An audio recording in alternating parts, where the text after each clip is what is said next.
السلام علیکم dear student, آج کے اس ویڈیو میں مصنف کا مختصر اور اہم تعارف پیش کیا جا رہا ہے۔ مختلف کمپٹیٹیو ایگزام میں مختلف مصنفوں کے بارے میں مختلف سوالات پوچھے جاتے ہیں۔ ہم امتحانی لحاظ سے کافی امپورٹنٹ پوائنٹس پیش کرنے کی کوشش کر رہے ہیں۔ مولانا شبلی نعمانی کا مختصر تعارف اس ویڈیو میں پیش کیا جا رہا ہے۔ نمبر 1، مولانا شبلی نعمانی 1857 عیسوی میں مقام بندول، ضلع اعظم گڑھ میں پیدا ہوئے۔ نمبر 2، مولانا شبلی نعمانی عربی، فارسی اور اسلامی علوم کی تعلیم 18 سال کی عمر میں مکمل کی۔ نمبر 3، مولانا شبلی نعمانی کافی ذہین اور اعلیٰ صلاحیتوں کے مالک تھے۔ نمبر 4، مولانا شبلی نعمانی کا وکالت اور ملازمت میں دل نہ لگنے سے وکالت اور ملازمت چھوڑ کر علی گڑھ منتقل ہو گئے۔ نمبر 5، مولانا شبلی نعمانی کئی اعلیٰ صلاحیتوں کے مالک تھے۔ ان کی صلاحیتوں کو دیکھ کر سر سید احمد خان نے انہیں فارسی کا پروفیسر مقرر کیا۔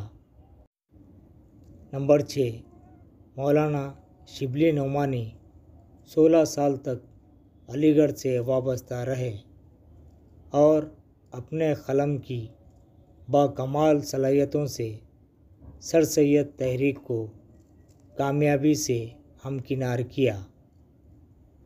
سر سید کے انتقال کے بعد علی گڑھ سے کنارہ کشی اختیار کی۔ نمبر 7، مولانا شبلی نعمانی سید علی بلگرامی کی خواہش پر حیدرآباد منتقل ہو کر سر رشتہ علوم و فنون کے ناظم مقرر ہوئے۔ ندوہ کے حالات خراب ہوئے تو اس کی اصلاح کے لیے مولانا لکھنؤ چلے گئے۔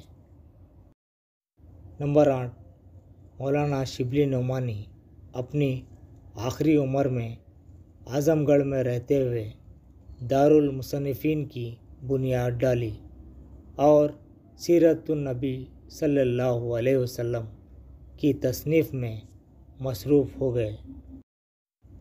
نمبر 9، مولانا شبلی نعمانی بہت بڑے ادیب، نقاد، مورخ اور بہترین شاعر بھی تھے۔